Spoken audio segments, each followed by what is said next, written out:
Hi అండి, అందరికీ నమస్కారం. ఈరోజు మీకోసం రెండో మజిలీ పార్ట్ 2. మరి కథలోకి వెళ్తే ఉదయం 7 గంటలు. ఇంట్లో వాతావరణం కొంచెం హడావిడిగా ఉంది. అర్జున్ ఉదయాన్నే 5 గంటలకి వైజాగ్ వెళ్ళడానికి బయలుదేరాడు. వెళ్తూ వెళ్తూ డైనింగ్ టేబుల్ మీద ఒక చిన్న నోట్ రాసి పెట్టాడు. ప్రియ వంటింట్లో పనులు ముగించుకొని హాల్లోకి వచ్చి ఆ నోట్ చూసింది. ఆల్ ది బెస్ట్ ప్రియా, నువ్వు చెయ్యగలవు. శ్రీ నీతో ఉంటే నాకే భయం లేదు. అర్జున్. ఆ చిన్న కాగితం ముక్క ప్రియ గుండెలో కొండంత ధైర్యాన్ని నింపింది. ఇన్నాళ్ళు తను ఒంటరిగా పోరాడింది. కానీ ఇప్పుడు వెనక నిలబడే ఒక మనిషి ఉన్నాడు అనే భరోసా ఆమె గుండె బరువును తగ్గించింది. శ్రీ అప్పటికే స్కూల్ యూనిఫామ్లో రెడీగా ఉంది. ఫ్రెండ్, మనం వెళ్దామా? శ్రీ ఉత్సాహంగా అడిగింది. ప్రియ నవ్వింది. నిన్న రాత్రి జరిగిన సంభాషణ తర్వాత శ్రీ తన్ను ఆంటీ అని పిలవటం మానేసింది. ఫ్రెండ్ అని పిలుస్తుంది. అది వినడానికి కొంచెం కొత్తగా ఉన్నా ఆంటీ కంటే 100 రెట్లు నయం. ప్రియ ఈరోజు చాలా జాగ్రత్తగా తయారైంది. మరీ ఆర్భాటంగా కాకుండా, అలాగని మరీ సాదాసీదా కాకుండా హుందాగా ఉండేలా ఒక క్రీమ్ కలర్ కాటన్ చీర కట్టుకుంది. చేతికి వాచు, మెల్లో సన్నని గొలుసు. ఒక బాధ్యత గల తల్లి ఎలా ఉంటుందో అలా ఉండటానికి ప్రయత్నించింది. పద శ్రీ వెళ్దాం అంటూ కార్ తాళాలు తీసుకుంది. డ్రైవర్ రానున్నాడు కాబట్టి తనే డ్రైవ్ చేయాలి. ఉదయం 9:30 గంటలు. విద్యాంజలి స్కూల్ ప్రాంగణం అంతా కార్లు, స్కూటర్లతో నిండిపోయింది. రకరకాల పేరెంట్స్, పిల్లల సందడి. గేటు దాటాగానే ప్రియ గుండె వేగంగా కొట్టుకోవటం మొదలైంది. ఇక్కడ అందరూ తను గమనిస్తారేమో అన్న భయం. శ్రీ మాత్రం ప్రియ చేయి పట్టుకుని దర్జాగా నడుస్తుంది. దారిలో పింకీ వాళ్ళ మమ్మీ సుధ కనిపించింది. నిన్న పార్కులో జరిగిన సంఘటన గుర్తొచ్చి సుధ కొంచెం ఇబ్బందిగా నవ్వింది. హలో ప్రియ గారు, వచ్చారా? హలో అండి, ప్రియ చిరునవ్వుతో పలకరించింది. ఆమె కళ్ళల్లో భయం లేదు, ఒక స్థిరత్వం ఉంది. అది చూసి సుధ ఆశ్చర్యపోయింది. నిన్నటి భయస్థురాలైన ప్రియ వేరు, ఈరోజు కనిపిస్తున్న ప్రియ వేరు. శ్రీ క్లాస్ రూమ్ 2B వైపు వెళ్లారు. క్లాస్ టీచర్ శారద గారు లోపల పేరెంట్స్తో మాట్లాడుతూ ఉన్నారు. బయట వరండాలో కొంతమంది పేరెంట్స్ తమ వంతు కోసం వేచి ఉన్నారు. ప్రియ శ్రీతో పాటు బెంచ్ మీద కూర్చుంది. పక్కనే ఉన్న 2 ఆడవాళ్లు గుసగుసలాడుకోవటం ప్రియకు వినిపించింది. అదేనే అర్జున్ గారి 2వ భార్యట. పాపం స్నేహ పోయాక ఇన్నాళ్ళు పెళ్లి చేసుకోలేదు, ఇప్పుడు చేసుకున్నాడు. పిల్ల బానే ఉంది, కానీ శ్రీని ఎలా చూసుకుంటుందో ఏమో. సవత్తల్లులు బయట ఒకలా, ఇంట్లో ఒకలా ఉంటారు. ప్రియ ఆ మాటలు వినిపించుకున్నట్లు కూర్చుంది. నేనెవరికి నిరూపించుకోవాల్సిన అవసరం లేదు, నా అంతరాత్మకు తెలిస్తే చాలు అని మనసులో గట్టిగా అనుకుంది. శ్రీజ పేరెంట్స్ అటెండర్ పిలిచాడు. ప్రియ ఊపిరి పీల్చుకొని శ్రీ చెయ్యి పట్టుకుని లోపలికి వెళ్ళింది. శారద టీచర్ సీరియస్గా ఉన్నారు. ముక్కు మీద కళ్ళద్దాలు, చేతిలో శ్రీ ప్రోగ్రెస్ రిపోర్టు. ఆమె తలెత్తి ప్రియని చూసింది.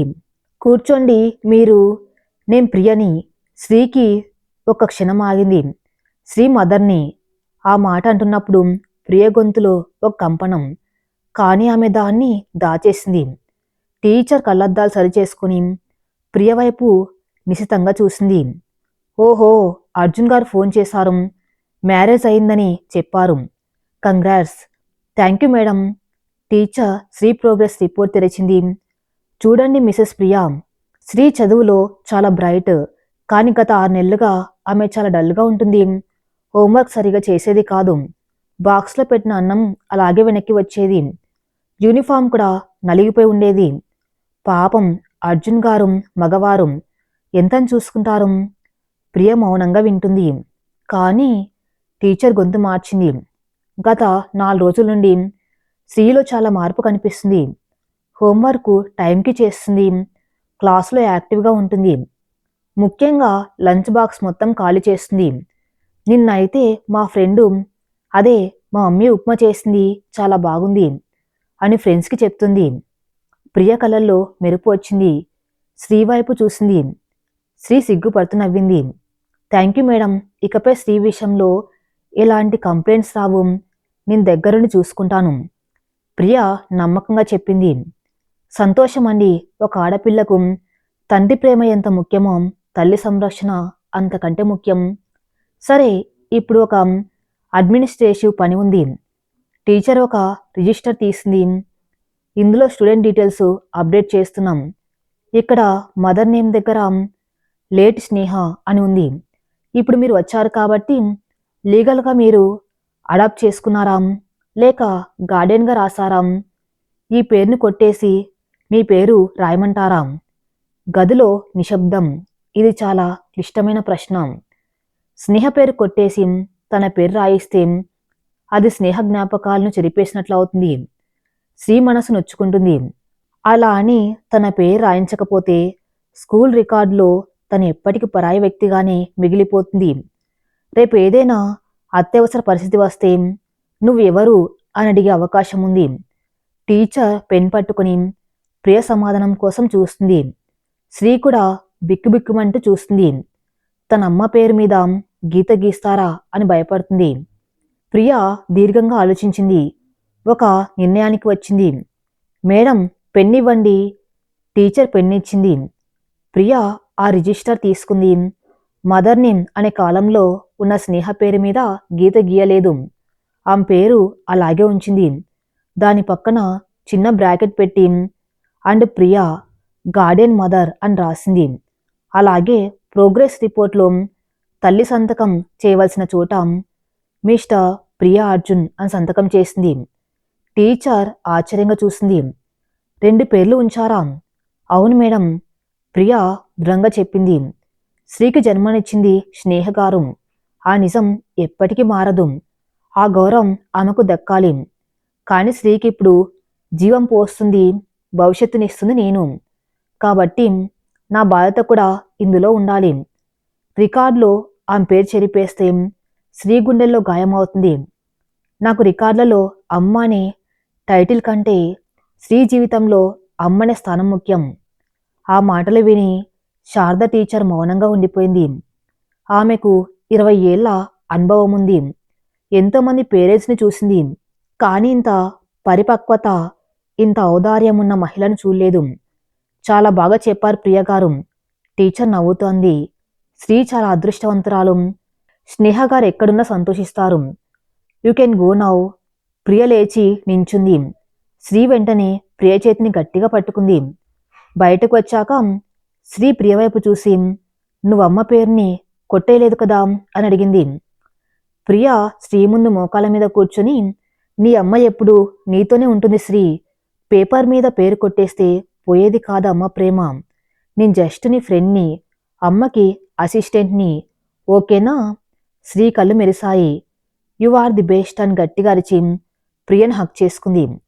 ఆ క్షణంలో స్కూల్ వరండాలో ఎవరు చూస్తున్నారో, ఎవరు ఏమనుకున్నారో ప్రియకు అనవసరం. తన చేతుల్లో ఉన్న ఆ చిన్నారి హృదయ స్పందన ఆమెకు ప్రపంచంలోని అన్ని ఆనందాలనిచ్చింది. సాయంత్రం 6 గంటలు. అర్జున్ వైజాగ్ నుండి తిరిగి వస్తున్నాడు. ఫోన్ మోగింది. హలో అర్జున్. ప్రియ గొంతులో ఉత్సాహం. హలో ప్రియా, మీటింగ్ అయిందా? ఎలా జరిగింది? అర్జున్ ఆతృతగా అడిగాడు. అంత బాగా జరిగింది అర్జున్ గారు. శ్రీకి మంచి మార్క్స్ వచ్చాయి. టీచర్ కూడా మెచ్చుకున్నారు. మరి ఆ రికార్డుల గొడవ? అర్జున్ సందేహంగా అడిగాడు. ఎందుకంటే ఉదయం వెళ్ళేటప్పుడు అతనికి అదే భయం వేసింది. ప్రియా జరిగింది మొత్తం వివరించింది. స్నేహ పేరు ఉంచి తన పేరు గార్డెన్గా రాసిన విషయం చెప్పింది. ఫోన్లో అవతల వైపు నిశ్శబ్దం. అర్జున్ గారు ఉన్నారా? ఉన్నాను ప్రియా. అర్జున్ గొంతు జీరబోయింది. నిజంగా నువ్వు గ్రేట్ ప్రియా. నేను ఉంటే కూడా ఇంత బాగా ఆలోచించేవాణ్ణే కాదు. స్నేహ పేరు చెరపకుండా నీ స్థానాన్ని నిలబెట్టుకున్నావు చూడు, దానికి హ్యాట్సప్. ఈరోజు నాకు అర్థమైంది. శ్రీకు దొరికింది సవత్తల్లి కాదు, సొంత తల్లి కంటే ఎక్కువ. ఆ మాట వినగానే ప్రియ కళల్లో ఆనంద బాష్పాలు రాలాయి. ఇన్నాళ్ళు తన గతం వల్ల, సమాజం వల్ల కోల్పోయిన ఆత్మవిశ్వాసం మళ్ళీ తిరిగి వచ్చినట్లయింది. త్వరగా రండి, శ్రీ మీకోసం వెయిట్ చేస్తుంది. ఈరోజు స్పెషల్ డిన్నర్ చేస్తున్నాం అని ప్రియ నవ్వుతూ చెప్పింది. రాత్రి 9 గంటలు. అర్జున్ ఇంటికి వచ్చాడు. ఇల్లు చాలా నీట్గా పండగలా ఉంది. డైనింగ్ టేబుల్ మీద రకరకాల వంటలు. శ్రీ పరిగెత్తుకుంటూ వచ్చి డాడీ ఈరోజు స్కూల్లో ఏం జరిగిందో తెలుసా అని నాన్ స్టాప్గా చెప్పటం మొదలుపెట్టింది. భోజనం చేస్తూ ఉండగా అర్జున్ ప్రియవైపు చూస్తూనే ఉన్నాడు. ఆమెలో ఏదో మార్పు, మొహంలో ఒక వెలుగు, నడకలో ఒక దర్జా. ఇది ఆమె సంతకం చేసిన విజయం. భోజనమయ్యాక అందరూ హాల్లో కూర్చున్నారు. అర్జున్ తన బ్యాగ్లోంచి ఒక చిన్న బాక్స్ తీశాడు. శ్రీ, ఇది నీకు. ఒక చాక్లెట్ బాక్స్ ఇచ్చాడు. మరి ప్రియ ఫ్రెండ్కి శ్రీ అడిగింది. అర్జున్ నవ్వి మరో చిన్న బాక్సు ప్రియ వైపు జరిపాడు. ప్రియ ఆశ్చర్యంగా చూసింది. నాకెందుకు? తెరువు. ఆ బాక్స్ తెరిచింది. అందులో ఒక అందమైన పెన్ ఉంది. ఇదేంటి? ఈరోజు నువ్వు స్కూల్లో చేసిన సంతకం మామూలు సంతకం కాదు ప్రియా.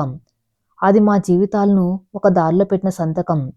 ఇకపై ఈ ఇంట్లో ఏ నిర్ణయం తీసుకున్నాం, ఏ చెక్ మీద సంతకం పెట్టాలన్నాం, అది ఈ పెన్తోనే జరగాలి. ఇది నీ అధికారం, నీ బాధ్యత, అర్జున్ చెప్పాడు. ప్రియా ఆ పెన్ని అపురూపంగా చేతుల్లోకి తీసుకుంది. అది కేవలం వస్తువు కాదు, ఈ ఇంట్లో ఆమెకు దక్కిన కిరీటం. శ్రీ చప్పట్లు కొట్టింది. సూపర్ డాడీ, ఇప్పుడు ప్రియా ఫ్రెండు మన ఇంటికి బాస్. అందరు నవ్వారు. గోడ మీద ఉన్న స్నేహ ఫోటోలో కూడా ఆ నవ్వు ప్రతిఫలించినట్లు అనిపించింది.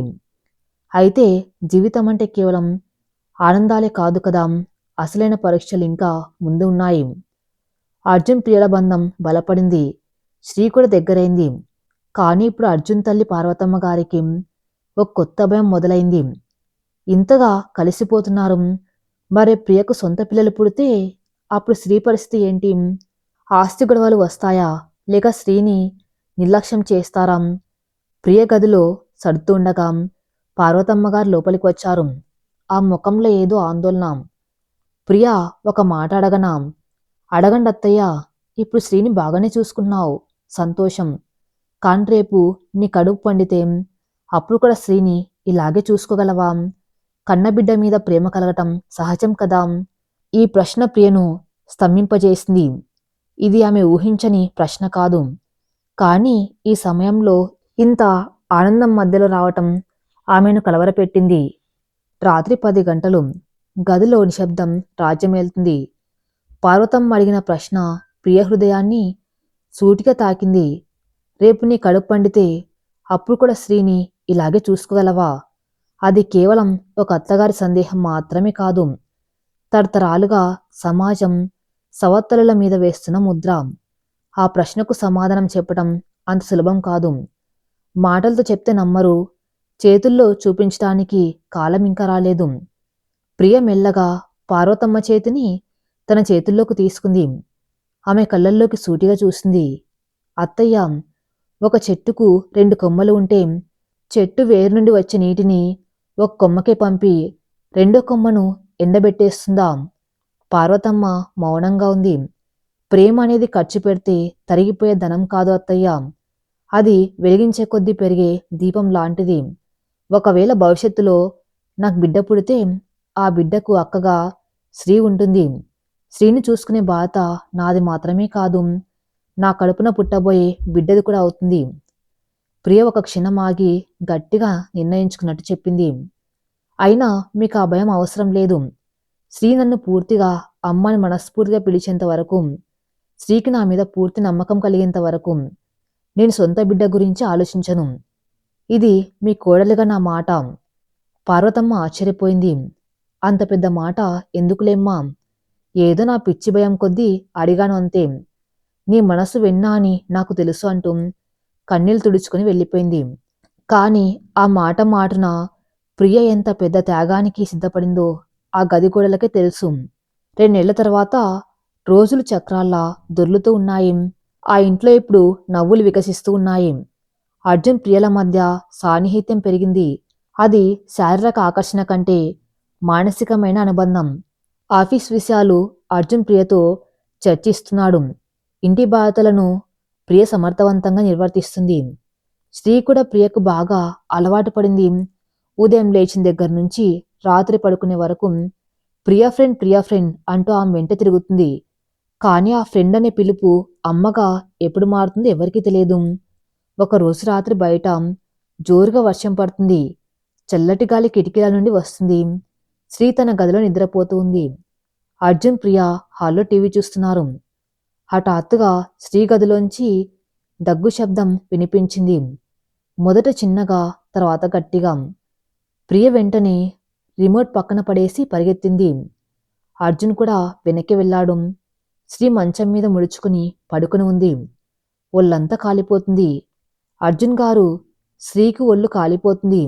జ్వరం. ప్రియ కంగారుగా అరిచింది. అర్జున్ శ్రీ నుదుటి మీద చేయి వేసి చూశాడు. అమ్మో, చాలా హై టెంపరేచర్ ఉంది. థర్మామీటర్ ఎక్కడుంది? నేను తెస్తాను అంటూ ప్రియ ఫస్ట్ ఎయిడ్ బాక్స్ తెచ్చింది. చూస్తే 103 డిగ్రీల జ్వరం. శ్రీ నిద్రలోనే అమ్మా, చలిగా ఉంది, అమ్మా అని కలవరిస్తుంది. అర్జున్ కంగారు పడ్డాడు. నేను డాక్టర్కి ఫోన్ చేస్తాను.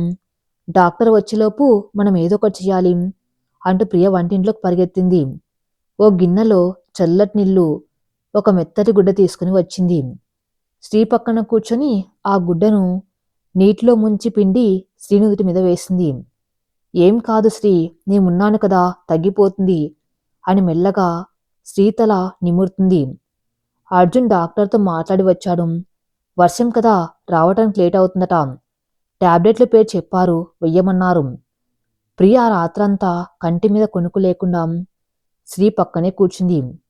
ప్రతి 10 నిమిషాలకు తడిగుడ్డ మారుస్తూనే ఉంది. అర్జున్ ఎంత చెప్పినా ఆమె పడుకోలేదు. మీరు పడుకోండి అర్జున్ గారు, రేపు ఆఫీస్ ఉంది, నేను చూసుకుంటానని అర్జున్ని పంపించేసింది. అర్ధరాత్రి 2 గంటలు. జ్వరం తీవ్రతకి శ్రీ మళ్ళీ కలవరించడం మొదలుపెట్టింది. వాంతులు చేసుకుంది. ప్రియ ఏమాత్రం అసహించుకోకుండా వెంటనే శుభ్రం చేసింది. శ్రీకి బట్టలు మార్చింది. తన ఒళ్ళు పడుకోబెట్టుకుని జోలపాట పాడడం మొదలుపెట్టింది. జో అచ్యుతానంద, జో జో ముకుందాం. ఆ పాట స్నేహ పాడేది. శ్రీకి ఆ బాణి బాగా గుర్తు. నిద్రమత్తులో, జ్వరం తీవ్రతలో శ్రీకి తన్ను ఎత్తుకున్నది ఎవరో తెలియదు. కేవలం ఆ స్పర్శ, ఆ పాట, ఆ అమ్మతనం మాత్రమే తెలుస్తుంది. శ్రీ తన చిన్న చేతులతో ప్రియ మెడను గట్టిగా చుట్టేసుకుంది. అమ్మా, నువ్వొచ్చావా, నన్ను వదిలేసి వెళ్ళకమ్మా అని ఏడుస్తూ ప్రియ గుండెలకు హత్తుకుంది. ఆ పిలుపు వినగానే ప్రియ గుండె ఆగిపోయినంత పనైంది. అది జ్వరంలో వచ్చిన పిలుపైనా సరే శ్రీ అంతరాత్మ నుండి వచ్చింది. ప్రియ కళ్ళ వెంట నీళ్లు ధారాపాతంగా కురిశాయి. శ్రీని గట్టిగా హత్తుకుని, వెళ్ళను తల్లి, ఎక్కడికి వెళ్ళను, నిన్ను వదిలి ఎక్కడికి వెళ్ళను అని ఏడుస్తూ చెప్పింది. గద్వారం దగ్గర నిలబడి ఇదంతా చూస్తున్న అర్జున్ కళ్ళు కూడా చెమ్మగిల్లాయి. స్నేహపోయాక శ్రీకి ఆ అమ్మ స్పర్శ మళ్ళీ దొరికింది. ప్రియ నిజంగానే ఆ ఇంటికి దేవతలా వచ్చింది. మరుసటి రోజు ఉదయం వర్షం తగ్గింది. శ్రీ జ్వరం కూడా తగ్గింది. శ్రీ కళ్ళు తెరిచి చూసేసరికి తను ప్రియ ఒళ్ళు పడుకుని ఉంది. ప్రియ కూర్చున్న భంగిమలోనే నిద్రపోయింది. శ్రీ కదిలేసరికి ప్రియ ఉలిక్కిపడి లేచింది. శ్రీ, ఎలా ఉంది ఇప్పుడు, చలిగా ఉందా ఆతురతగా అడిగింది. శ్రీ నెమ్మదిగా లేచి కూర్చుంది. లేదు ఫ్రెండ్, బాగానే ఉంది. మళ్ళీ ఫ్రెండ్ అని పిలిచింది. రాత్రి అమ్మ అని పిలిచిన విషయం శ్రీకి గుర్తులేదు. కాని ప్రియకు మాత్రం ఆ పిలుపు ఇంకా చెవుల్లో మారుమోగుతూనే ఉంది. అది చాలు ఆమె జీవితానికి. పార్వతమ్మ గారు కాఫీ తీసుకుని వచ్చారు. రాత్రంతా పడుకోలేదట కదా ప్రియా, వెళ్ళి కాసేపు పడుకోమ్మా, కళ్ళు ఎర్రగా ఉన్నాయి అని ప్రేమగా చెప్పారు. పర్లేదు అత్తయ్య, ముందు శ్రీకి వేడి గంజి కాసి ఇస్తాను అంటూ ప్రియ లేవబోయింది. కానీ లేవగానే ఆమెకు తల తిరుగుతున్నట్టు అనిపించింది. కళ్ళ ముందు అంతా చీకటిగా కదిలింది. ప్రియా, అర్జున్ గట్టిగా అరిచి ఆమెను పట్టుకున్నాడు. అంతలోనే ప్రియ స్పృహ కోల్పోయి అర్జున్ చేతుల్లో వాలిపోయింది. ఆసుపత్రిలో డాక్టర్ గది బయట అర్జున్, పార్వతమ్మ, రాఘవయ్య గారు టెన్షన్గా తిరుగుతున్నారు. శ్రీ కూడా భయంగా తండ్రి చేపట్టుకుని నించుంది. ఫ్రెండ్కి ఏమైంది డాడీ అని అడుగుతూనే ఉంది. కాసేపటికి డాక్టర్ బయటకు వచ్చింది. ఆ ముఖంలో చిరునవ్వు ఉంది. కంగ్రాట్స్ అర్జున్ గారు, గుడ్ న్యూస్. అర్జున్ అర్థం కానట్టు చూశాడు. ఏం డాక్టర్, మీ ఆవిడ గర్భవతి, 2 నెలలు. ఆ మాట వినగానే పార్వతమ్మ గారి ఆనందానికి అవధులు లేవు. దేవుడా, నా ఇంటికి మళ్ళీ వారసుడు వస్తున్నాడు అని దండం పెట్టుకుంది. రాఘవయ్య గారు కూడా సంతోషంగా అర్జున్ భుజం తట్టారు. కానీ అర్జున్ ముఖంలో మాత్రం ఆనందం కంటే ఆశ్చర్యం, ఒక తెలియని ఆందోళన కనిపించాయి. ఎందుకంటే ప్రియ పార్వతమ్మకిచ్చిన మాట అతనికి తెలియదు. కాని ప్రియ మనస్తత్వం అతనికి తెలుసు. శ్రీకి ఇంకా పూర్తిగా దగ్గరవ్వకముందే సొంత బిడ్డ వస్తే ప్రియ ఎలా ఫీల్ అవుతుందని అతని భయం. మరి శ్రీ, డాడీ, గుడ్ న్యూస్ అంటే ఏంటి? ఫ్రెండ్కి ఏమైంది? శ్రీ అడిగింది. పార్వతమ్మ శ్రీని ఎత్తుకుని, నీకు తమ్ముడో చెల్లెలో రాబోతున్నారు శ్రీ, నీ ఫ్రెండ్ నీకు బొమ్మనివ్వబోతుంది అని చెప్పింది. శ్రీ కళ్ళు పెద్దవి చేసింది. నిజంగానా? వావ్, నేను ఆడుకుంటాను అని సంతోషంగా చప్పట్లు కొట్టింది. వార్డ్రూమ్లో ప్రియ మంచం మీద పడుకుని ఉంది. సెలైన్ ఎక్కుతుంది. అర్జున్ మెల్లగా లోపలికి వచ్చాడు. ప్రియ కళ్ళు తెరిచి చూసింది. ఆమెకు విషయం ఇంకా తెలియదు. అర్జున్ గారు, నేనెందుకు పడిపోయాను? శ్రీకి ఎలా ఉంది? ఆ మొదటి ప్రశ్న కూడా శ్రీ గురించే. అర్జున్ ఆమె పక్కన కూర్చుని ఆమె చేతిని తన చేతుల్లోకి తీసుకున్నాడు. శ్రీ బాగానే ఉంది ప్రియా, నువ్వు కంగారు పడకు. కానీ ఒక విషయం చెప్పాలి. ఏంటి? ప్రియ కళల్లో ఆందోళన. మనం మనం అమ్మ నాన్నం కాబోతున్నాం. నువ్వు ప్రెగ్నెంట్. ఆ మాట వినగానే ప్రియ ముఖంలో రంగులు మారాయి. మొదట ఆశ్చర్యం, తర్వాత ఒక మెరుపు, వెంటనే భయం. ఆమెకు 2 నెలల క్రితం పార్వతమ్మతో అన్న మాటలు గుర్తొచ్చాయి. శ్రీ నన్ను అమ్మని పిలిచేదాకా నీ సొంత బిడ్డ గురించి ఆలోచించను. కానీ అర్జున్ గారు, ఇప్పుడైనా ఇంకా శ్రీ పూర్తిగా. ప్రియ గొంతుల వణుకు. అర్జున్ ఆమె నోటి మీద వేలి పెట్టి ఆపాడు. ప్రియా, ఇది దేవుడిచ్చిన వరం. మనం ప్లాన్ చేయకపోయినా జరిగింది. దీని గురించి నువ్వు గిల్టీగా ఫీల్ అవ్వవలసిన అవసరం లేదు. శ్రీ చాలా హ్యాపీగా ఉంది. బయట అందరికీ స్వీట్లు పంచమని చెప్తుంది. నిజంగానా? శ్రీ హ్యాపీగా ఉందా? అవును.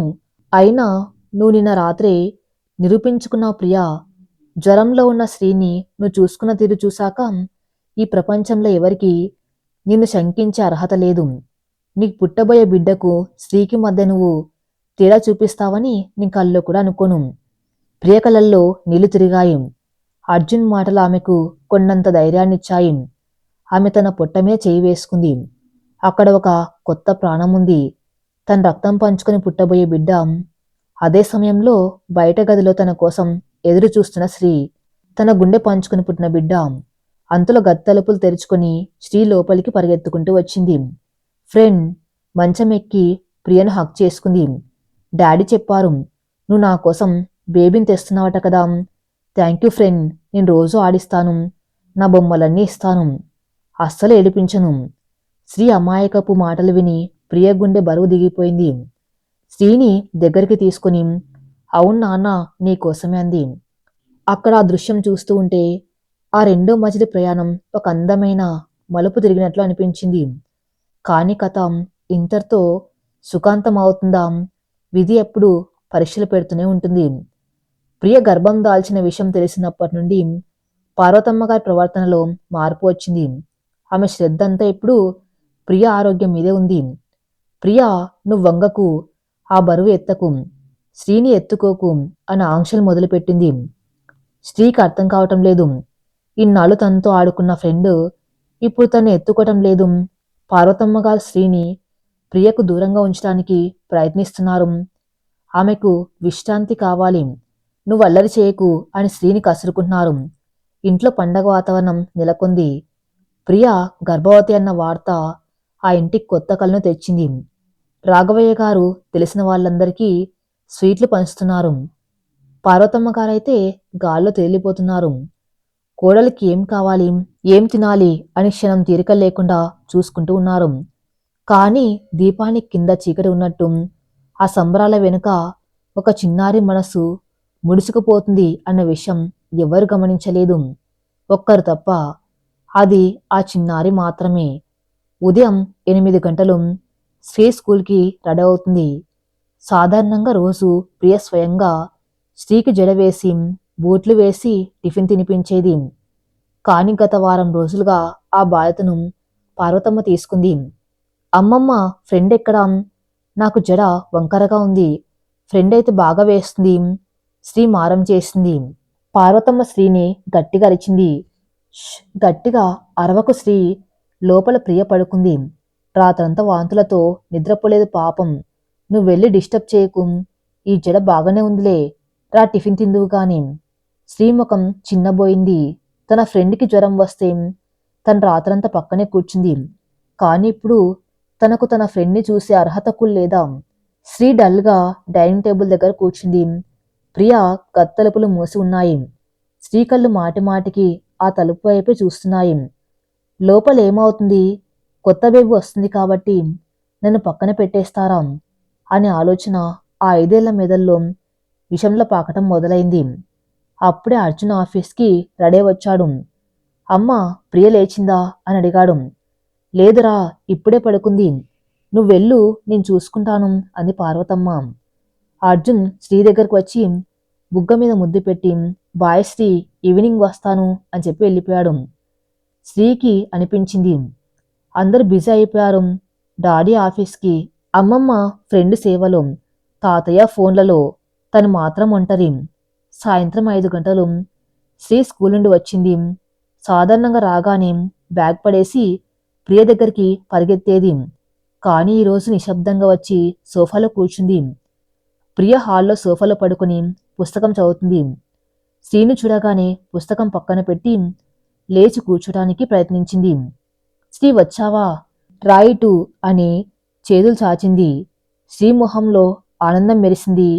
బ్యాగ్ కింద పడేసి ప్రియ దగ్గరికి పరిగెత్తుకుంటూ వెళ్ళింది. ప్రియ వల్ల దూకటానికి సిద్ధమైంది. శ్రీ ఆగు. పార్వతమ్మ గొంతు బాంబులా పేలింది. వంటింట్లోంచి పరుగు పరుగున వచ్చింది. వచ్చి శ్రీ చేతిని గట్టిగా పట్టుకుని వెనక్కి లాగింది. ఎన్నిసార్లు చెప్పాలి నీకు, మనిషి మీద అలా దూకకూడదు అని? లోపల చిన్న పాప ఉంది. నీ కాలు తగిలితే ఏమవుతుందో తెలుసా? పక్కకి వెళ్ళు అని గట్టిగా మందలించింది. ఆ మాటలు శ్రీకి అర్థం కాలేదు. లోపల పాప ఉంటే నేను హక్ చేసుకోకూడదా? శ్రీ కళ్ళల్లో నీళ్ళు నిండాయి. ప్రియవైపు దీనంగా చూసింది. ప్రియకి గుండె తరుక్కపోయింది. అత్తయ్య, పర్లేదు వదిలేయండి, శ్రీ జాగ్రత్తగానే ఉంటుంది అని చెప్పబోయింది. నువ్వు ఊరుకో ప్రియా, నీకు తెలియదు. పిల్లల ఆటలో పడి పొట్ట మీద తన్నేస్తారు. ఇప్పుడే ఈ నెలలు చాలా జాగ్రత్తగా ఉండాలి. ఈవిడ గారికి ఆడుకోవడానికి బొమ్మలున్నాయి కదా, వెళ్ళి ఆడుకోనివ్వు అని పార్వతమ్మ కఠినంగా చెప్పి శ్రీని గదిలోకి పంపించేసింది. శ్రీ తలదించుకుని తన గదిలోకి వెళ్ళిపోయింది. తలుపు వేసుకుంది. ఆ మూసిన తలుపు వెనక శ్రీ మనసు కూడా మూసుకపోయింది. ప్రియకు ఆ క్షణం చాలా అసౌకర్యంగా అనిపించింది. అత్తయ్య, మీరు శ్రీని మరి అంత దూరం పెట్టకండి, తను ఫీల్ అవుతుంది అంది మెల్లగా. ఇప్పుడు ఫీల్ అయినా పర్లేదమ్మా, రేపు పుట్టబోయే బిడ్డ ముఖ్యం. అయినా శ్రీకి ఏం తక్కువ చేశాం, అన్నీ చూసుకున్నాం కదా అని పార్వతమ్మ కొట్టిపారేసింది. కాని పిల్లలకు కావాల్సింది వస్తువులు కాదు, స్పర్శ. అది ఆ పెద్దవాళ్ళకు అర్థం కాలేదు. రాత్రి 8 గంటలు అర్జున్ ఇంటికి వచ్చాడు. హాల్లో శ్రీ డ్రాయింగ్ బుక్లో ఏదో గీసుకుంటూ కూర్చుంది. అర్జున్ వచ్చి పక్కన కూర్చున్నాడు. ఏం గీస్తున్నావు తల్లి, స్కూల్లో డ్రాయింగ్ కాంపిటీషన్ ఉందా? శ్రీ సమాధానం చెప్పకుండా ఆ బుక్ మూసేసింది. ఏం లేదు డాడీ అని చెప్పి బుక్ తీసుకుని వెళ్ళిపోయింది. అర్జున్ ఆశ్చర్యపోయాడు. శ్రీ ఎప్పుడు తన డ్రాయింగ్స్ని గర్వంగా చూపించేది, ఈరోజు ఎందుకు దాచింది? బహుశా మూడ్ లేదేమో అనుకుని అర్జున్ ప్రియ గదిలోకి వెళ్ళాడు. మరుసటి రోజు ఆదివారం. ఇంట్లో అందరు హాల్లో ఉన్నారు. శ్రీ ఒక మూల కూర్చుని తన బొమ్మలతో ఆడుకుంటుంది. కానీ ఆ ఆటలో జీవం లేదు. ఒక బొమ్మని ఇంకో బొమ్మతో కొడుతుంది. ప్రియ గమనిస్తూనే ఉంది. శ్రీ ప్రవర్తనలో మార్పు స్పష్టంగా తెలుస్తుంది. ప్రియ మెల్లగా లేచి శ్రీ గదిలోకి వెళ్ళింది. శ్రీ అక్కడ లేదు, హాల్లో ఉంది. శ్రీ గది చాలా అస్తవ్యస్తంగా ఉంది. బెడ్షీట్ నలిగిపోయి ఉంది. బొమ్మలు చెల్లాచెదురుగా ఉన్నాయి. టేబుల్ మీద శ్రీ డ్రాయింగ్ బుక్ ఉంది. నిన్న రాత్రి శ్రీ దాచిన బుక్ అదే. ప్రియకు కుతూహలం కలిగింది. శ్రీ ఏం గీసిందో చూడాలనుకుంది. బుక్ తెరిచింది. మొదటి పేజీలో రంగురంగుల పూలు, సీతకొక చిలకలు ఉన్నాయి. రెండో పేజీలో స్కూల్ ఫ్రెండ్స్. కానీ చివరి పేజీలో ఉన్న బొమ్మ చూడగానే ప్రియ గుండె ఆగిపోయినంత పనైంది. చేతిలోంచి బుక్ జారి కింద పడింది. ఆ బొమ్మలో ఒక ఇల్లు ఉంది. ఇంటి బయట ఒక మగ బొమ్మ, నాన్న. ఒక ఆడబొమ్మ, అమ్మ పెద్ద పొట్టతో, పక్కన ఒక చిన్న ఊయల, కొత్త బాబు ఉన్నాయి. అందరూ నవ్వుతున్నారు. రంగులతో నింపి ఉన్నాయి. కాని ఆ బొమ్మలో స్త్రీ లేదు. కాదు ఉంది, కాని ఆ కుటుంబం పక్కన కాదు. పేజీకి అవతలి చివరన ఇంటి కాంపౌండ్ వాల్ బయట ఒక చిన్న నలుపు రంగు బొమ్మ ఒంటరిగా నించొని ఏడుస్తున్నట్లు గీసింది. ఆ నలుపు రంగు బొమ్మ పక్కన రాసి ఉంది స్త్రీ. మరింత బాధకరమైన విషయం ఏమిటంటే స్త్రీ తన బొమ్మకు రంగులు వేయలేదు. కేవలం నలుపు రంగు పెన్సిల్తో గీతలు గీసింది. మిగతా కుటుంబం అంతా రంగుల్లో ఉంటే తను మాత్రం చీకట్లో ఉన్నట్టు. ప్రియ కలల్లో నీళ్లు సుళ్ళు తిరిగాయి. ఆ ఒక్క బొమ్మ స్త్రీ మానసిక స్థితిని అద్దం పెట్టింది. స్త్రీ తన్ని తాను ఆ కుటుంబంలో సభ్యురాలుగా కాకుండా ఒక బయటి వ్యక్తిగా, అవాంఛిత వ్యక్తిగా భావిస్తుంది. అయ్యో స్త్రీ, ఎంత నరకం అనుభవిస్తున్నావు తల్లి. ప్రియ నోటి వెంట మాట రాలేదు. తన గర్భం స్త్రీకి వరమవ్వాలనుకుంది. కాని అది శాపంగా మారుతుందా? పార్వతమ్మ గారి అది జాగ్రత్త వల్ల స్త్రీ అనాథలా ఫీల్ అవుతుందా? ప్రియకు ఒక్కసారిగా కోపం బాధ ముంచుకొచ్చాయి. ఇక మౌనంగా ఉంటే లాభం లేదు. ఇప్పుడు కనుక ఆ అడ్డుగోడను బద్దలు కొట్టకపోతే స్త్రీ మనసు శాశ్వతంగా విరిగిపోతుంది. ప్రియ ఆ డ్రాయింగ్ బుక్ తీసుకుని వేగంగా హాల్లోకి వచ్చింది. అక్కడ పార్వతమ్మ స్త్రీకి అన్నం తినిపించడానికి ప్రయత్నిస్తుంది. తినవే స్త్రీ, ఎందుకు మారం చేస్తున్నావు? స్త్రీ ముఖం తిప్పుకుంటుంది. ప్రియ నేరుగా వెళ్ళి స్త్రీ పక్కన కూర్చుంది. అత్తయ్య, ఆ గిన్నె నాకివ్వండి. పార్వతమ్మ ఆశ్చర్యపోయింది. వద్దులే ప్రియా, నీకు వికారం కదా, వాసన పడదు. నేను తినిపిస్తాను. పర్లేదత్తయ్య, ఇవ్వండి. ప్రియ గొంతులో ఒక ఆజ్ఞాపించే ధోరణి ఉంది. పార్వతమ్మ ఇష్టంగానే గిన్నె ఇచ్చింది. ప్రియ గిన్నె పక్కన పెట్టి చేతిలో ఉన్న డ్రాయింగ్ బుక్ని పార్వతమ్మ ముందు, అర్జున్ ముందు పెట్టింది. ఇది చూడండి. అర్జున్, పార్వతమ్మ ఆ బొమ్మను చూశారు. మొదట అర్థం కాలేదు, కానీ నిశితంగా చూశాక అర్జున్ ముఖం రంగు మారింది.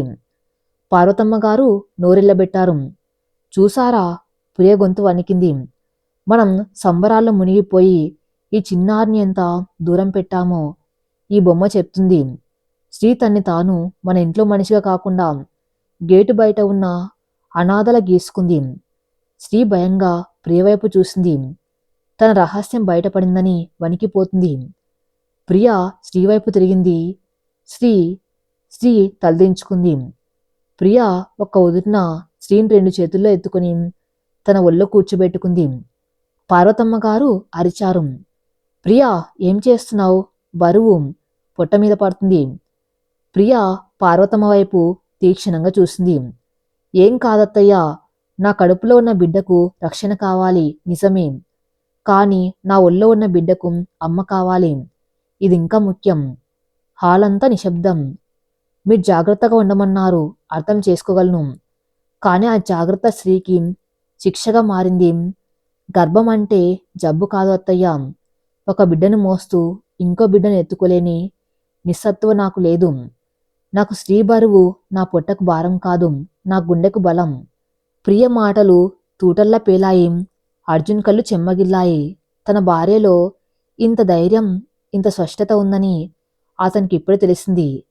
ప్రియ స్త్రీ ముఖాన్ని పైకెత్తింది. స్త్రీ కళ్ళల్లో భయం, ఆశ్చర్యం. స్త్రీ, ఇదిగో విను. ఈ పొట్టలో ఉన్నది ఎవరు అని అడిగింది. బేబీ, స్త్రీ సన్నగా చెప్పింది. కాదు, ఇది కేవలం బేబీ కాదు. ఇది నీకు తోడు. కానీ నువ్వెవరు? స్త్రీ మౌనంగా ఉంది. నువ్వు నా మొదటి బిడ్డవి. వింటున్నావా? ఈ బేబీ రాకముందే నువ్వు నా గుండెల్లో పుట్టావు. ఈ బేబీకి నేను అన్నం పెడితేనే బలం వస్తుంది. కానీ నీకు నేను ఒక ముద్ద పెడితే నాకు బలం వస్తుంది. నన్ను ఎవరు ఆపినా సరే నువ్వు నా దగ్గరికి రావాలి, నా మీద ఎక్కాలి, నన్ను హక్ చేసుకోవాలి. నీకు ఆ హక్కు ఉంది. ఎవరైనా అడ్డు వస్తే మా ఫ్రెండ్ ఒప్పుకోదు అని చెప్పు. స్త్రీ కళల్లో నీళ్లు పొంగాయి. ఇన్నాళ్ళు తన మనసులో ఉన్న సందేహాలన్నీ పటాపంచలైపోయాయి. నిజంగా నా ఫ్రెండ్, నేను నిన్ను గట్టిగా హక్ చేసుకోవచ్చా? రా అంటూ ప్రియ చేతులు చాచింది. స్త్రీ ఇంకేం ఆలోచించకుండా గట్టిగా ప్రియను వాటేసుకుంది. తన తలను ప్రియ పొట్టకు ఆనించి 2 చేతులతో ప్రియ మెడను చుట్టేసింది. ప్రియ కూడా స్త్రీని గట్టిగా హత్తుకుంది. ఆ దృశ్యం చూసిన పార్వతమ్మ గారికి తన తప్పు అర్థమైంది. అతి ప్రేమ అనర్థమని తెలుసుకుంది. కళ్ళలో నీళ్లతో, క్షమించు ప్రియా, నా మనుమడి మీద ఆశతో నా మనవరాల్ని దూరం చేశానని ఇప్పుడు తెలిసింది అని అంది. అర్జున్ లేచి వచ్చి ఇద్దరిని కలిపి హక్ చేసుకున్నాడు. ఈ ఇంట్లో 4 పిల్లలు లేరు, 3 ప్రాణాలు ఒకటే ఉన్నాయి. ఇకపై శ్రీకి ప్రియకి మధ్య ఎవరు వచ్చినా నీ ఊరుకోను, అది అమ్మైనా సరే అని నవ్వుతున్నాడు. శ్రీ ఆ డ్రాయింగ్ బుక్ తీసుకుంది. పక్కనే ఉన్న రంగుల బాక్స్ తీసుకొని ఆ నలుపు రంగులో ఉన్న తన బొమ్మను రంగులతో నింపింది. తర్వాత ఆ బొమ్మను ఇంటి కాంపౌండ్ బయట నుండి చెరిపేసి అమ్మ బొమ్మ పక్కనే పెద్దగా గీసింది. అమ్మ చెయ్యి తన చెయ్యి పట్టుకుని ఉన్నట్టు గీసింది. అది చూసి ప్రియా పర్ఫెక్ట్ అంది. ఆ రోజు రాత్రి శ్రీ మళ్ళీ పాత శ్రీలా మారిపోయింది. ప్రియ చేత్తోనే అన్నం తినిపించుకుంది. పడుకునేటప్పుడు మాత్రం ఒక కండిషన్ పెట్టింది. ఫ్రెండ్, ఈరోజు నేను నీ పక్కనే పడుకుంటాను, బేబీకి కథలు చెప్పాలి. సరేరా అని ప్రియా శ్రీని తన పక్కన పడుకోబెట్టుకుంది. శ్రీ తన చెవిని ప్రియ పొట్ట మీద పెట్టింది. హే బేబీ, వింటున్నావా? నేను శ్రీని, మీ అక్కని. నువ్వు త్వరగా బయటకు రా, కానీ గుర్తుపెట్టుకో, ఈ ఫ్రెండ్ నాది, తర్వాత నీది అని గంభీరంగా వార్నింగ్ ఇచ్చింది. అర్జున్, ప్రియ పగలబడి నవ్వారు. ఆ గదిలో మళ్ళీ ఆనందం వెలువరిసింది. కాని కథలో మలుపులు అయిపోలేదు. సున్నితమైన సమస్యలు తీరిపోయాయి అనుకున్నప్పుడు బయట నుండి తుఫాన్ రావటం సహజం. కొన్ని రోజుల తర్వాత ప్రియకు నెలలు నిండుతూ ఉన్నాయి. శ్రీమంతం ఫంక్షన్ ప్లాన్ చేస్తున్నారు. ప్రియ పుట్టింటి వాళ్ళు తల్లిదండ్రులు లేరు కాబట్టి దగ్గర బంధువులు ఫంక్షన్కి వచ్చారు. వాళ్లలో ప్రియ మాజీ ప్రియుడు ఎవరు పెళ్లిపీటల మీద వదిలేసి వెళ్ళాడో ఆ వ్యక్తి తల్లి కూడా ఉంది. ఆమె ఫంక్షన్ మధ్యలో అందరి ముందు ఒక మాట అంటుంది. మా వాడు వదిలేస్తే గాని ఈమెకింత మంచి రాజయోగం పట్టలేదు. అప్పుడు ఏడ్చింది, కానీ ఇప్పుడు చూడు ఎంత దర్జాగా ఉందో. అయినా రెండో పెళ్లి వాడికి మొగుడిపోయిన దానికి ఇంత ఆర్భాటంగా సీమంతం అవసరమా? ఈ మాటలు అర్జున్ వింటాడు. అర్జున్ ఇల్లు ఒక కోవెల్ల మారిపోయింది. ఇంటి ముఖద్వారం నుండి లోపలి వరకు బంతిపూల దండలు, మామిడి తోరణాలు వేలాడుతూ ఉన్నాయి. సన్నాయి మేళం సన్నగా వినిపిస్తుంది. ఈరోజు ప్రియ సీమంతం. సాధారణంగా సీమంతం అంటే కేవలం ఆడంబరం అనుకుంటారు. కానీ ఆ ఇంట్లో అది ఒక భావోద్వేగాల పండగ. స్నేహ పోయాక ఆ ఇల్లు మళ్ళీ ఒక పండగను, ఒక కొత్త జీవాన్ని ఆస్వాదిస్తుంది. ప్రియం చూడ్డానికి 2 కళ్ళు చాడడం లేదు. పచ్చని పట్టుచీర, మెల్లో నిండుగా ఆభరణాలు, తల నిండా మల్లెపూలు, చేతుల గోరింటాకు, గర్భం తాలూకు అలసట ఆ ముఖంలో ఉన్న కళ్ళల్లో ఒక కొత్త వెలుగు మెరుస్తుంది. ఆ వెలుగుకు కారణం పక్కనే ఉన్న శ్రీ. శ్రీ కూడా పట్టు పరిగిని వేసుకుని బుగ్గన చిన్న చుక్క పెట్టుకుని ఇంటికి వచ్చిన అతిథులందరికీ తనే స్వాగతం పలుకుతుంది. రండా ఆంటీ, రండంకుల్, మా ఫ్రెండు, అదే మా మమ్మీ అక్కడ కూర్చుంది అంటూ అందర్నీ వేదిక దగ్గరకు తీసుకెళ్తుంది. ఉదయం 10 గంటలు. వేదిక మీద ప్రియ కూర్చుంది. చుట్టూ ముత్తైదువులు. పార్వతమ్మ గారు ఎంతో సంతోషంగా ఉన్నారు. అయితే శ్రీ ఒక కొత్త సందేహంతో అర్జున్ దగ్గరకు వచ్చింది. అర్జున్ ఒక పక్క అతిథులను రిసీవ్ చేసుకుంటూ బిజీగా ఉన్నాడు. డాడీ, శ్రీ పిలిచింది. అర్జున్ కిందికి వంగి ఏంటి తల్లి అని అన్నాడు. సీమంతం అంటే ఏం డాడీ? నా మమ్మీకి స్నేహకు కూడా ఇలాగే చేశారా? ఆ ప్రశ్న వినగానే అర్జున్ గుండెలో చిన్న అలజడి. గతం గుర్తొచ్చింది. నవ్వి శ్రీని ఎత్తుకుని అవును నాన్న, నీ మమ్మీకి కూడా ఇలాగే చేశాం. నువ్వు మమ్మీ కడుపులో ఉన్నప్పుడు నీకు బలం రావాలని, నువ్వు సంతోషంగా ఉండాలని అందరూ వచ్చి మమ్మీని ఆశీర్వదించారు. ఇప్పుడు బేబీ కోసం ప్రియ ఆంటీకి సారీ, ప్రియ మమ్మీకి చేస్తున్నామన్నాడు. శ్రీ ఆలోచించి, అయితే అప్పుడు నేను కడుపులో ఉన్నాను కాబట్టి నాకు తెలియదు, ఇప్పుడు నేను బయట ఉన్నాను కాబట్టి నేనే ఎక్కువ ఆశీర్వదిస్తాను అని అందా మాయకంగా. అర్జున్ శ్రీ నుదుటి మీద ముద్దు పెట్టి నువ్వే మెయిన్ గెస్టురా అని అన్నాడు. మధ్యాహ్నం 12 గంటలు అసలైన ఘట్టం. ఫంక్షన్ బాగా జరుగుతుంది. బంధువులు, స్నేహితులు అందరూ వచ్చారు. వారిలో ప్రియతర బంధువుల్లో కామాక్షమ్మ అనే ఆవిడ కూడా ఉంది. ఆమె ప్రియను పెళ్లిపీటల మీద వదిలేసి వెళ్ళిన ఆ వ్యక్తి తల్లి. అసలు ఆమెను ఎవరూ పిలవలేదు. కానీ ప్రియ పిన్నిగారు మర్యాద కోసం చెప్తే చూడాలన్న కుతూహలంతో వచ్చింది. ఆమె చూపుల్లో హాస్యసుష్టంగా కనిపిస్తుంది. తన కొడుకు వదిలేసిన అమ్మాయి ఇంత పెద్ద ఇంట్లో ఇంత వైభవంగా సీమంతం చేసుకుంటూ ఉంటే ఆమె తట్టుకోలేకపోతుంది. ప్రియ చేతికి గాజులు వేసే కార్యక్రమం మొదలైంది. అందరూ వచ్చి గాజులు వేసి గంధం రాసి అక్షింతలు వేస్తున్నారు. కామాక్షమ్మ వంతు వచ్చింది. ఆమె స్టేజ్ మీదకెక్కింది. ప్రియామను చూడగానే ఉలిక్కి పడింది. పాతగాయాలు గుర్తొచ్చాయి. కాని సంస్కారం కొద్దీ నమస్కారం చేసింది. కామాక్షమ్మ గాజులు వేస్తూ గట్టిగా అందరికి వినిపించేలా అంది. అదృష్టం అంటే నీదేనే ప్రియా. మా వాడు వదిలేసిన సెకండ్ హ్యాండ్ అనుకున్నాం కానీ ఇంత పెద్ద ఇంటికి కోడలు అవుతావని అనుకోలేదు. అయినా మొగుడు పోయిన దానికి పెళ్లి ఆగిపోయిన వాడికి ఇంత ఆర్భాటంగా సీమంతం అవసరమా? ఏదో గుళ్ళో కానిచ్చేయక ఆ మాటలు మైక్ లేకపోయినా ఆడిటోరియం ముందు వరుసలో ఉన్న వారికి సుష్టంగా వినిపించాయి. ప్రియ కళల్లో నీళ్లు సుళ్ళు తిరిగాయి. ఆనందంగా ఉన్న ముఖం ఒక్కసారిగా వాడిపోయింది. అక్కడితో ఆగలేదు కామాక్షమ్మ. పక్కనే ఉన్న శ్రీని చూపిస్తూ, అయినా కడుపులో సొంత బిడ్డ పెరుగుతున్నప్పుడు ఈ సవతి బిడ్డను ఇంకా పక్కన పెట్టుకుని నటిస్తున్నావా? రేపు నీ బిడ్డ పుట్టాకి పిల్లను వంటింట్లో పడేస్తావుగా. మాకు తెలియదా ఈ వేషాలు? అందు వెటకారంగా నవ్వుతూ. ప్రియ తలదించుకుని ఏడుస్తుంది. పార్వతమ్మగారు షాక్లో ఉన్నారు. బంధువులు గుసగుసలాడుకుంటూ ఉన్నారు. ఆపండి! ఆ గొంతు వేదిక మొత్తం ప్రధ్వనించింది. అది అరుపు కాదు, ఒక గర్జన. అర్జున్ వేగంగా స్టేజ్ మీదకు వచ్చాడు. అతని కళ్ళు నిప్పు కణాలా ఉన్నాయి. నేరుగా వచ్చి కామాక్షమ్మ ముందు నిలబడ్డాడు. మా ఇంటికి వచ్చారు. మర్యాదగా సాగనంపుతామనుకున్నాను. కాని మీరు హద్దు దాటారు. అర్జున్ గొంతులో ఆగ్రహం ఉంది కాని మాటల్లో సంస్కారం తప్పలేదు. సెకండ్ హ్యాండా? మనుషులు వస్తువులు కాదాంటి వాడి పడేయడానికి.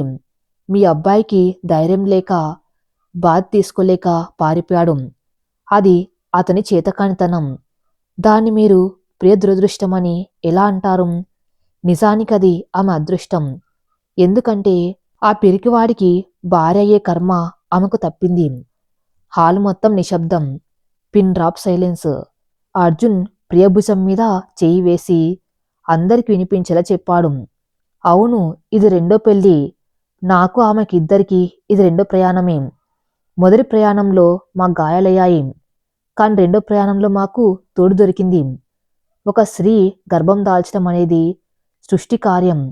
అది మొదటి పెళ్లి వాళ్ళకైనా రెండో పెళ్లి వాళ్ళకైనా ఒకటి పవిత్రత ఉంటుంది. ఈ ఆర్భాటం నా భార్య సంతోషం కోసం, నా బిడ్డ కోసం. మధ్యలో ప్రశ్నించడానికి మీరెవరు? కామాక్షమ్మ ముఖం అవమానంతో ఎర్రబడింది. ఏంటి అర్జున్? పెద్దదాన్ని అని కూడా చూడకుండా. పెద్దరికం వయస్సులో ఉండదు, మాటల్లో ఉండాలి. నా కూతురు శ్రీని సవతి బిడ్డ అని ఇంకోసారి అనకండి. ఆమె నా మొదటి సంతానం. ప్రియకు కూడా ఆమె మొదటి సంతానమే. పేగుబంధం కంటే ప్రేమబంధం గొప్పదని నిరూపించిన దేవత నా భార్య. దయచేసి మీరు ఇక్కడి నుండి వెళ్ళవచ్చు. అర్జున్ చేయి చూపించాడు. కామాక్షమ్మ మారు మాట్లాడకుండా అవమాన భారంతో స్టేజ్ దిగి వెళ్ళిపోయింది. ప్రియ అర్జున్ వైపు కృతజ్ఞతగా చూసింది. ఆమె కన్నీళ్లు ఆనంద బాష్పాలుగా మారాయి. కానీ అసలైన ఘట్టం ఇంకా మిగిలే ఉంది. ఆ గొడవల వాతావరణం కొంచెం సీరియస్గా మారింది. అందరూ మౌనంగా ఉన్నారు. అప్పుడు ఒక చిన్న చెయ్యి మైక్ స్టాండ్ని పట్టుకుంది. Hello, mike testing 1 2 3. అందరూ ఆశ్చర్యంగా చూశారు. శ్రీ మైక్ ముందు నిలబడింది. స్టేజ్ మీద ఉన్న ఎత్తు వల్ల ఆమె అందరికీ కనిపించడానికి స్టూల్ మీద ఎక్కి నిలబడింది. శ్రీ చేతిలో ఒక పువ్వు ఉంది. ఆమె భయపడకుండా మాట్లాడడం మొదలుపెట్టింది. అందరూ మా ఫ్రెండ్ని, అదే మా మమ్మీని ఏడిపిస్తున్నారు. మా బామ్మ కూడా తిట్టింది. కానీ నేను ఒక విషయం చెప్తాను వినండి. శ్రీ గొంతుల అమాయకత్వం, నిజాయితీ ఉన్నాయి. మా స్కూల్లో టీచర్ చెప్పింది, అమ్మ అంటే మనల్ని కడుపులో మోస్తుంది కానీ నా మమ్మీ నన్ను కడుపులో మోయలేదు. కానీ రోజు రాత్రి నన్ను చేతుల మీద మోస్తుంది. నాకు జ్వరం వస్తే తను ఏడుస్తుంది. నాకు ఆకలి వేస్తే తను అన్నం పెడుతుంది. శ్రీ ఒక క్షణం ఆగి ప్రియవైపు తిరిగి చూసింది. నాకు పాత మమ్మీ గుర్తులేదు. ఫోటోలో మాత్రమే చూశాను. కాని దేవుడు ఆ మమ్మీని తీసుకెళ్ళిపోయి ఈ మమ్మీని పంపించాడు. ఈమె నా స్టెప్ మదర్ కాదు, నా స్టెప్ ఇన్ మదర్. అంటే అమ్మ లేనప్పుడు ఆ ప్లేస్లోకి వచ్చి నన్ను కాపాడిన మమ్మీ. ఆడిటోరియంలోని ప్రతి ఒక్కరి కళ్ళు చెమ్మగిల్లాయి. స్టెప్ ఇన్ మదర్ అనే పదం ఆ చిన్నారికి ఎవరు నేర్పారో తెలియదు, కానీ అది అందరి గుండెలను పిండేసింది. శ్రీ మైక్లో గట్టిగా చెప్పింది, నాకు తమ్ముడు పుట్టినా చెల్లి పుట్టినా నేనే ఫస్ట్. ఈ మమ్మీ నాదే. ఎవరైనా ఏమైనా అంటే ఊరుకోను. డాడీ కంటే ముందే నేను ఫైట్ చేస్తాం. శ్రీ మైక్ పక్కన పెట్టి పరిగెత్తుకుంటూ వెళ్ళి ప్రియను గట్టిగా హక్ చేసుకుంది. ప్రియ శ్రీని హత్తుకుని వెక్కి వెక్కి ఏడ్చింది. పార్వతమ్మ గారు వచ్చి ఆ ఇద్దరిని హత్తుకున్నారు. హాలు మొత్తం చప్పట్లతో మారుమోగిపోయింది. ఇందాక కామాక్షమ్మ చల్లిన విషం శ్రీ కురిపించిన అమృత వర్షంలో కొట్టుకుపోయింది. ప్రియ కన్నీళ్లు తుడుచుకొని అర్జున్ వైపు చూసింది.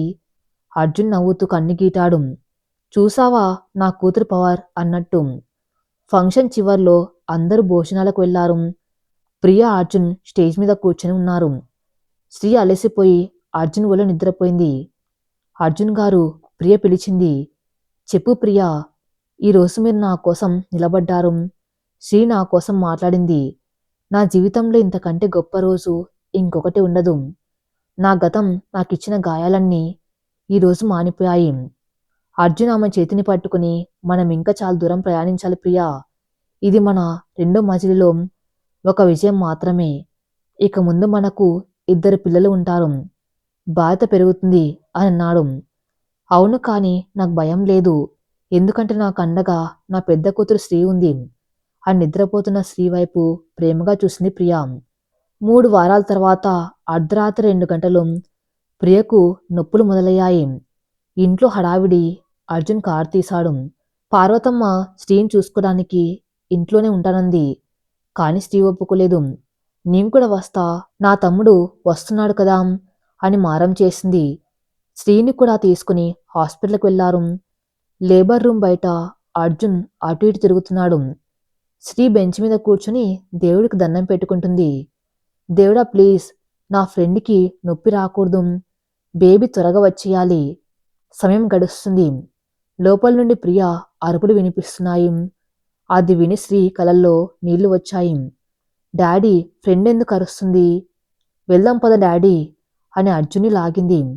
ఏం కాదు శ్రీ, బేబీ రావాలంటే ఆ మాత్రం నొప్పి ఉంటుంది అని అర్జున్ సర్ది చెప్పాడు. ఉదయం 5 గంటలు. లేబర్ రూమ్ తలుపులు తెరుచుకున్నాయి. ఒక చిన్నారి ఏడుపు వినిపించింది. Care care. నర్సు బయటకు వచ్చి నవ్వుతూ చెప్పింది. కంగ్రాట్సా, మగబిడ్డ పుట్టాడు. అర్జున్ ముఖం వెలిగిపోయింది. శ్రీ గంతులేసింది. నాకు తమ్ముడు పుట్టాడు, నాకు తమ్ముడు పుట్టాడు. నర్సు అర్జున్ని పిలిచింది. మేడం, మిమ్మల్ని పాపను చూడాలంటున్నారు. అర్జున్ శ్రీ లోపలికి వెళ్లారు. ప్రియ అలసిపోయి మంచం మీద పడుకుని ఉంది. పక్కన తెల్లటి బట్టలో చుట్టేసి ఉన్న చిన్నారి బాబు. ప్రియ కళ్ళు తెరిచి చూసింది. శ్రీ నెమ్మదిగా మంచం దగ్గరకు వెళ్ళింది. Hi friend. ప్రియ నవ్వి, హాయ్ శ్రీ, చూడు నీ తమ్ముడు అని బాబుని చూపించింది. శ్రీ ఆతృతగా తొంగి చూసింది. బాబు ఎర్రగా ముడుచుకుని ఉన్నాడు. శ్రీ మెల్లగా తన వేలిని బాబు చేతిలో పెట్టింది. ఆ చిన్నారి బాబు శ్రీ వేలిని గట్టిగా పట్టుకున్నాడు. ఆ క్షణం ఆ స్పర్శ శ్రీకి ఒక కొత్త బాధను గుర్తు చేసింది.